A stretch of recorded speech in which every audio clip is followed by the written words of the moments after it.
بالله من الشيطان الرجيم. بسم الله الرحمن الرحيم.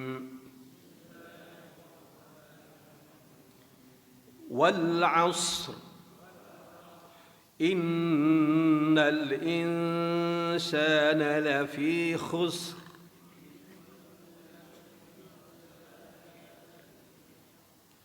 إلا الذين آمنوا وعملوا الصالحات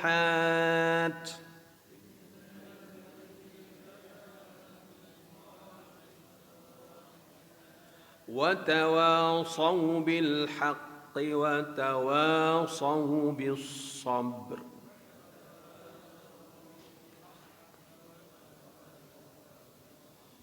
صدق الله العظيم. Dengan nama Allah yang Maha Pengasih lagi Maha Penyayang. Demi masa, sesungguhnya manusia berada di dalam kerugian, kecuali orang-orang yang beriman dan mengerjakan kebajikan serta menasihati dengan kebenaran dan saling menasihati dengan kesabaran. Suratul Asri, Asr dengan makna masa. Ya. Kalau zaman pemerintahan Abbasiyah atau Bani Umayyah disebut Asrul Abbasiyah atau Asrul Umayyah, Asrul Bani Umayyah, Asr, masa. Ya. Surah ni Makkiyah yang turun di Makkah. 3 ayat, pendek. Tetapi surah ini menyimpulkan suatu persoalan yang sangat besar yang berkait dengan agama kita, berkait dengan Islam, berkait dengan Allah, Rasul. Kita lihat dulu di sudut bacaan tajwid. Wal asr, sad diwaqafkan, jung dia ada bunyi separuh daripada huruf ra. Wal asr, ain ya, beza dengan alif. Wal asr, sad huruf isti'la, tekan sebutan asr. Innal, nun yang bersabdu, wajibul gunnah, wajib kita dengungkan bacaan 2 harakat. Innal insana, insan, nun mati bertemu dengan huruf sin, ikhfa, menyembunyikan atau mensamarkan bunyi nun mati ataupun bunyi tanwin apabila bertemu dengan huruf-huruf ikhfa. Itu mana ikhfa, menyembunyikan atau mensamarkan. Huruf ikhfa 15. Ta, tha, jim, dal, zal, zai, sin, shin, sad, dad, qa, dha, fa, qaf, kaf. 15. Ya. Jadi apabila nun mati ataupun tanwin bertemu dengan 15 huruf-huruf ini dikenali dengan hukum ikhfa, dengung. Lafi, man asli, ya yang mati sebelumnya baris bawah jadi mad asli 2 harakat. Khusr, khusr ada bunyi ra sikit, ya. Illal ladzina, alladzina, mad asli. Amanu, mad a, i, u,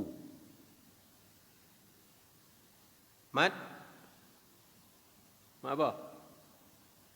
Mad badal. Badal ke maiwat? Mad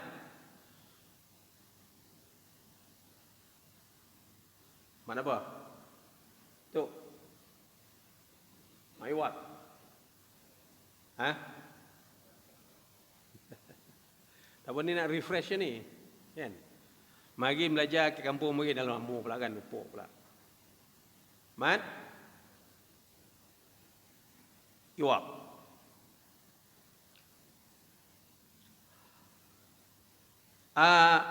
Kalau bagi bawah imanan amanu utu, itu mat dia. 2 harakat.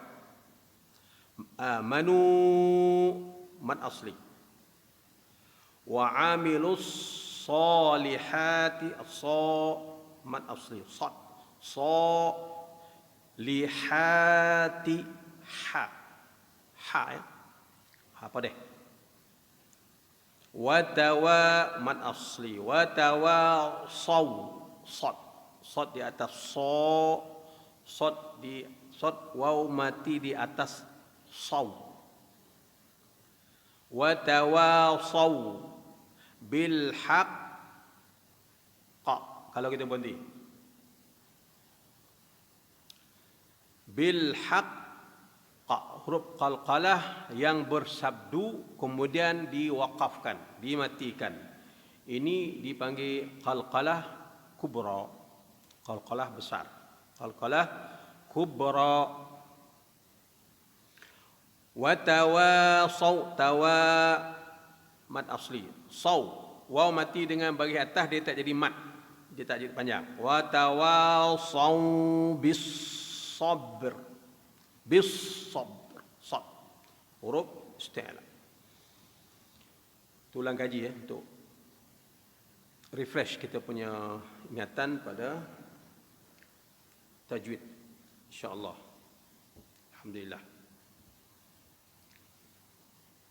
Seterusnya kita masuk kepada tafsiran surah Al-Asr.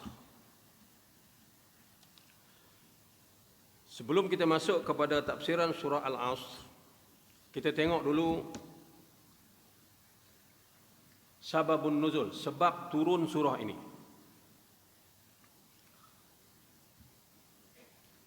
Nabi SAW menghantar wakil menemui Musailamatul Kazzab. Sahabat yang dihantar, walaupun ketika itu dia masih belum Islam, Amr bin As radhiyallahu anhu. Dia dihantar untuk menemui Musailamatul Kazzab. Musailamah, nama dia Musailamah. Kazzab tu gelaran dia. Kazzab ni pembohong. Orang ni sembilan kata pembongak. Jadi Musailamah pembongak. Ya. Sesuai dengan nama tu dan sesuai dengan kerja dia, Musailamatul Kazzab. Lalu Amr bin As radhiyallahu an tanya kepada Musailamatul Kazzab. Bukan, Musailamatul Kazzab bertanya kepada Amr bin As radhiyallahu an. Madza unzila ala sahibikum fi hadhihi al-muddah? Dia tanya pada Amru, semenjak 2 minyak ni aku dengar ada Tuhan kau turunkan wahyu kepada sahibukum, kepada Muhammad. Apa nama yang turun tu? Dia tanya pada Amru. Jawab Amru, qala laqad unzila alaihi surah wajizah balighah. Ya, kata Amru, sesungguhnya telah turun satu surah yang pendek tapi baligh, sangat tinggi kandungan balaghahnya. Lalu Musailamah tanya, "Madza wa ma hiya?" Apa nama surah itu? Jawab Amru, suratul Asr, surah Al-Asr. Fa fakara Musailamah hanihatun thumma qala. Dia menung sejenak, Musailamah dengar cakap Amr bin As, kemudian dia angkat kepala, lalu dia berkata, wa qad unzila alayya misluha. Dia dapat juga wahyu baru ni, sama macam Muhammad dapat. Tu apa pembohong tu, ya. Dia kata dia dapat wahyu. Kita tengok kejahatan manusia ni tuan-tuan, ya. Dia mengak sampai Nabi pun boleh memaininya. Ya. Setakat kita kena akal, kena mohon orang biasalah. Nabi pun dikelentong dengan orang kan. Aku pun dapat wahyu, dia kata. Lalu Amr bin As kata, "Wa ma huwa?" Apa nama wahyu yang turun ke kau tu? Cuba baca. Dia kata, qala Allah Ta'ala, Allah berfirman, ya wabar, innama anta udhunani wa sadru wasairuka hafzun naqzun. Ini tak dibahas di sudut bahasa dan nahu. Orang boleh tiru, nampaklah dia punya kebohongan dia tu, ya. Ya wabar. Wabar ni apa tuan-tuan? Ya wabar ni dia ada satu jenis binatang kecil di padang pasir ni. Dia macam anak kucing, kocik. Dipanggil wabar. Dia kata Allah sebut ya wabar, ya wabar.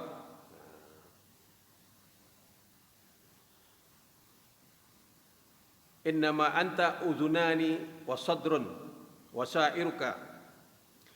Dia kata, wahai wabar, kau ada dua telinga yang besar dan dada yang luas.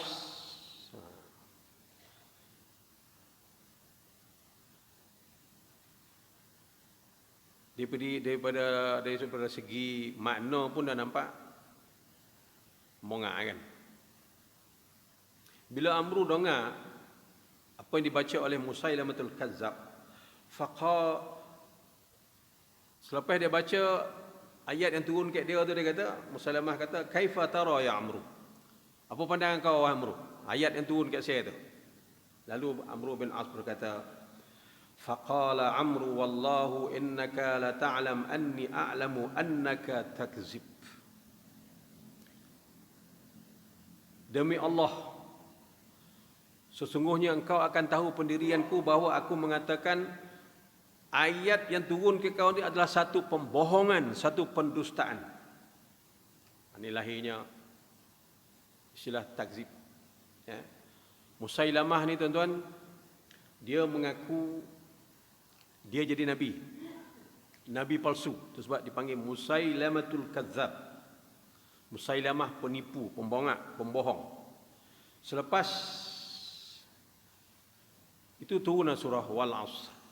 Ini latar belakang sebab turunnya surah Wal Asr.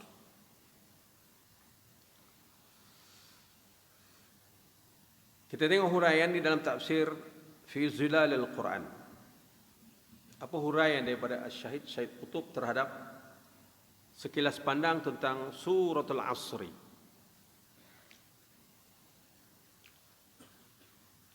Dia kata surah ini zatul ayatus thalas yatamassalu manhajun kamil lil hayah al-bashariyah. Dia kata ayat ni walaupun pendek, 3 ayat kata Syed Qutb, tetapi dia menggarap, menyimpulkan satu pengertian bahawa di dalam 3 ayat ini terangkum satu sistem peraturan yang lengkap, yang komprehensif untuk menjadi panduan kehidupan bagi orang-orang yang beriman. 3 ayat. Tetapi dalam itu terhimpun satu konsep panduan ataupun sistem kehidupan yang lengkap bagi kehidupan orang-orang yang beriman. Seperti mana kama yuriduhul Islam, seperti mana yang dikehendaki oleh Islam. Terangkum dalam 3 ayat ni. Ini dikatakan Quran tu mukjizat tuan-tuan. Ayat dia pendek, ringkas, tetapi pengertian di dalamnya menyimpulkan di dalam itu satu pengertian sistem kehidupan untuk umat ini yang lengkap. Dasarnya di sini. Yang kedua, kata Syed Qutb, wa tabruzu ma'alimut tasawwur imani bi haqiqatil kabirah syamilah. Dan surah Al-Asri ini, kata Syed Qutb, dia membekalkan dalam tasawur. Tasawur ni apa tuan-tuan? Daripada tasawur ni lahirlah kalimah surah. Surah ni gambar. Tasawur ni gambaran, kefahaman. Daripada surah ini dia membentuk satu tasawur, satu gambaran, satu kepahaman dalam pemikiran dan iman orang-orang yang beriman tentang, dia kata, bihaqiqatihil kabirah syamilah fi awdahi wa adaq surah. Surah ini menjelmakan satu gambaran, satu tasawur yang jelas. Tasawur tentang apa?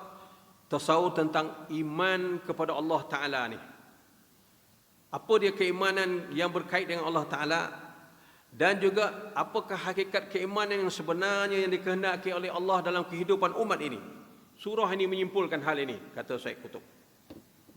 Bila surah ini menyimpulkan hakikat keimanan dan kandungan keimanan, konten dia menunjukkan bahawa surah ini besar. Dia akan kita jelaskan pada sesi seterusnya. Yang ketiga, kata Syekh Qutb, innaha dusturul islami kullihi fi kalimatil qisar. Dalam surah ini juga dia membekalkan kepada kita penjelasan tentang hakikat dusturul islami. Dustur ni apa? Perlembagaan Islam. Dasar dan perlembagaan Islam yang menyeluruh tersimpul di dalam surah ini, kata Syekh Qutb.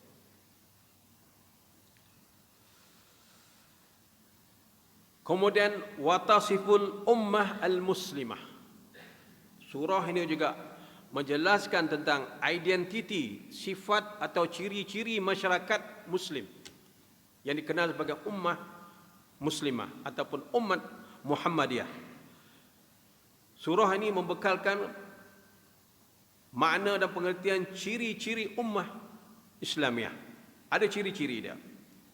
Kemudian haqiqatuha, apa sebenarnya umat yang dikatakan ummah Islamiah ini. Dan juga wa wazifatiha, dan juga dia membekalkan pengertian wazifah, peranan. Apa peranan umat yang bernama umat muslimah ini? Terangkum pengertian dan tuntutannya di dalam suratul Asri, kata Syekh Qutb.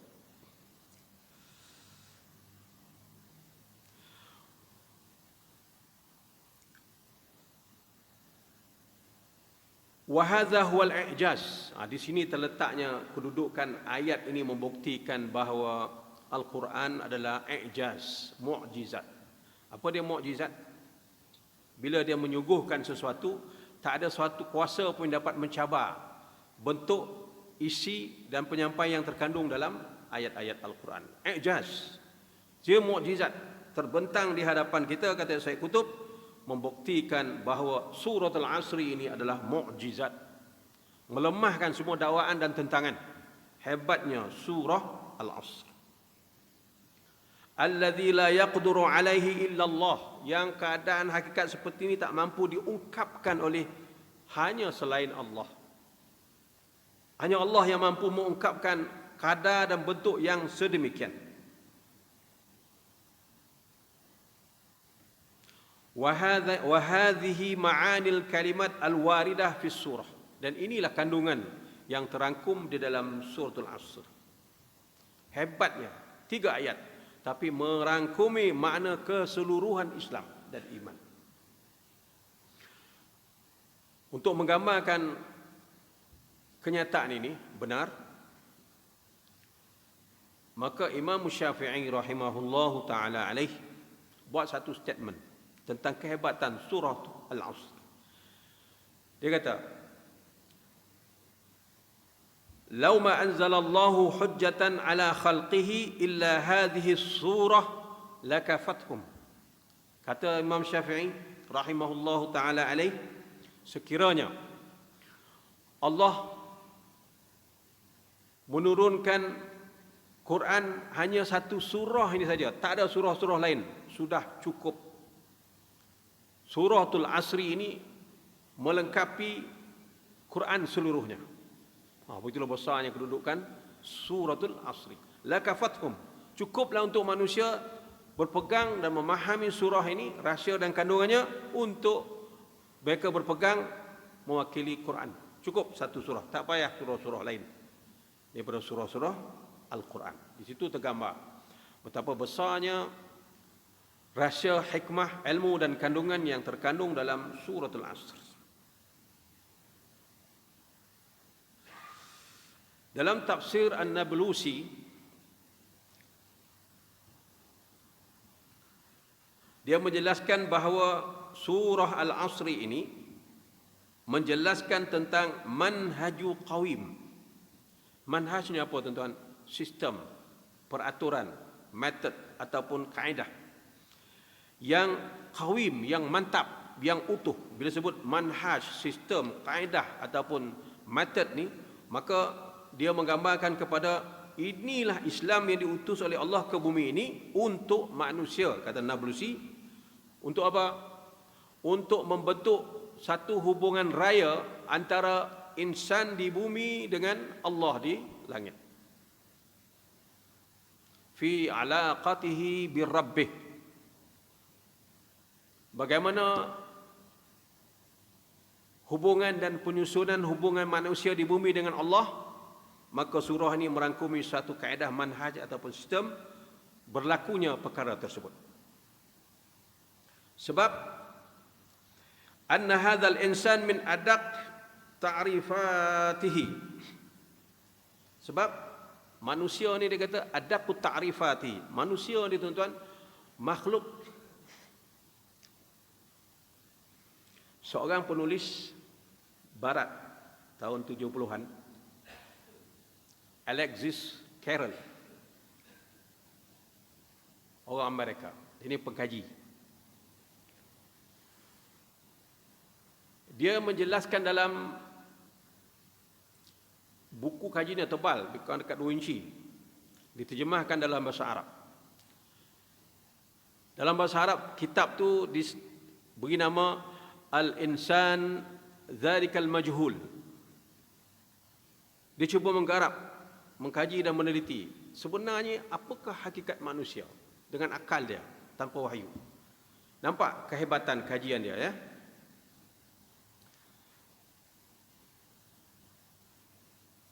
Kalau tak silap dalam bahasa Inggeris, human being is the special origin, kalau tak silap. Diterjemahkan dalam bahasa Arab, Al-Insan Zalikal Majhul. Saya kutub banyak ambil kenyataan-kenyataan kajian Alexis Carrel ini. Dia cuba membongkar apakah sebenarnya rahsia di sebalik diri insan itu. Ya? Dia cuba membongkar. Ini disebut oleh An-Nablusi. Sebenarnya pengenalan terhadap insan ini adaqut ta'rifati, sangat mendalam hakikat insan ini.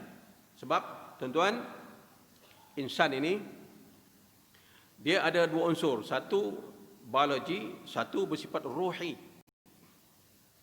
Itu insan. Yang biologi ini boleh dikaji, tapi yang dalam, yang batin, ruhi, akli, itu satu persoalan besar lain yang perlu diteroka. Jadi untuk mendekati ta'rif, definisi insan, maka tampillah Imam Hasanul Basri daripada Salafus Saleh. Dia menjelaskan tentang hakikatul insan. Dalam aliran tasawuf, kita akan jumpa satu kitab yang bernama Al-Insan Al-Kamil. Yang dikarang oleh seorang ulama tasawuf. Dalam kitab tu dia banyak fokus kepada hakikatul insan. Batin insan tu apa? Banyak kitab-kitab yang menjelaskan hakikat ini. Dalam kajian manusia mengenal apakah hakikat manusia. Datang Imam Hasan al-Basri. Dia kata apa tentang manusia? Bi annahu bid'atun ayyam. Insan ni dia kata, nak kait dengan surah ni, suratul Asri, insan bi annahu bid'atu ayyam. Struktur part manusia ni dia berkait rapat dengan hari dan masa. Sebab besar kaitan surah ni. Kita tak nampak sekilas pandang bila Imam Hasan Basri sebut insan bid'atun ayyam. Insan ini adalah sebahagian struktur pembentukan wujudnya itu sebahagian daripada ayam, hari-hari, yang ini masa. Bagaimana? Sebab kata Imam Hasanul Basri, kullaman qada yaumun in qada bid'u min. Kenapa dikatakan insan tadi adalah sebahagian daripada masa? Sebab hayat insan, jangka masa hidup insan berkait rapat dengan masa. Bila berlalu hari-hari dalam kehidupan insan, kata Imam Hasan al-Basri, berarti sebahagian daripada kehidupan insan itu sudah habis. Bagi umur je. How old are you? 70. Artinya part daripada kehidupan kita insan 70 tahun sudah has gone. Ini kaitan surah ini dengan insan. Hebat Imam Hasan Basri bongkar pun itu. Jadi masa itu adalah sebahagian daripada kita. Sebahagian daripada hidup kita, sebahagian daripada nyawa kita atas dunia ni. Kata Imam Hasanul Basri. Bila berlalu beberapa detik, beberapa hari, beberapa minggu, beberapa bulan, maka situlah penanda aras umur kita semakin hilang, dan kita menghampiri noktah untuk expired. Maksud dia, itu kaitan surah ini, masa.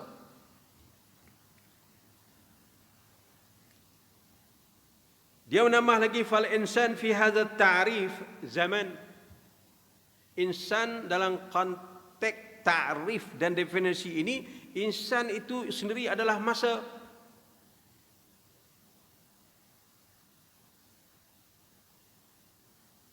Sebab masyhur disebut oleh ulama-ulama Islam, kata-kata hikmah, al-waqtu wal hayah.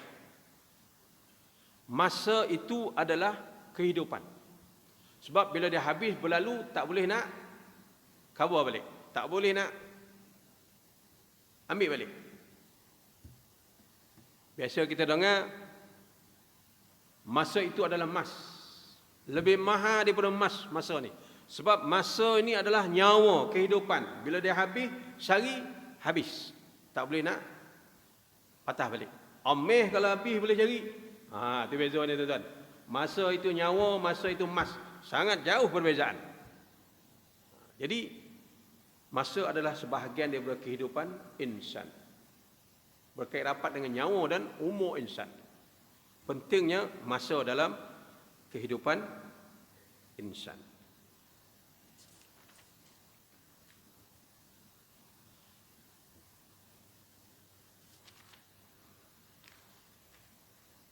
Wal asri innal insana lafi khusr.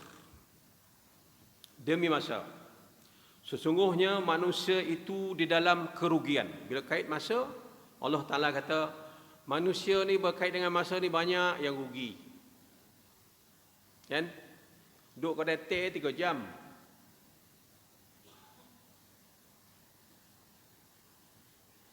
Artinya 3 jam burn, sia-sia. Tu mengayau kelu-keli 2 jam. Dah 5 jam habis. Tidur 8 jam. 8 jam belum 14 jam. Tengok TV, jawab mesej, tengok WhatsApp. Sedangkan masa hidup kita atas dunia ni tuan-tuan, dibandingkan dengan kehidupan akhirat, 70 tahun, 80 tahun hidup atas dunia, nisbah masa akhirat hanya 1 jam setengah.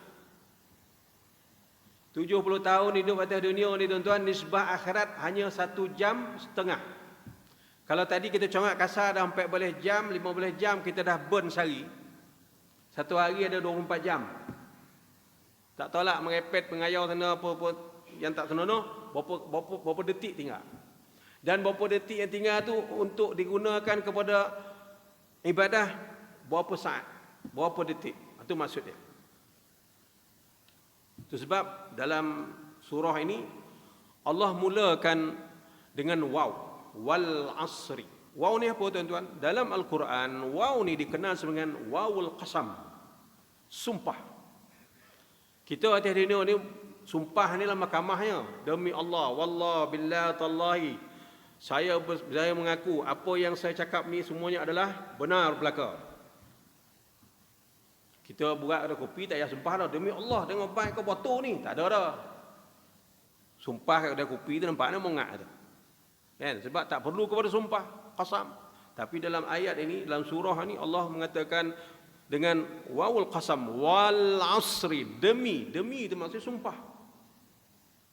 Menggambarkan betapa besarnya nilai dan pengertian masa di sisi Allah untuk kehidupan insan. Apa maksud innal insana lafi khusr? Demi masa yang Allah beri, nyawa yang Allah beri, peluang hidup yang Allah beri, kebanyakan manusia itu dalam kerugian yang nyata, pasti. Masa dia tak invest pada benda yang baik. Kenapa? Li'anna madad zaman yastahlikuh faqat. Berlalu masa,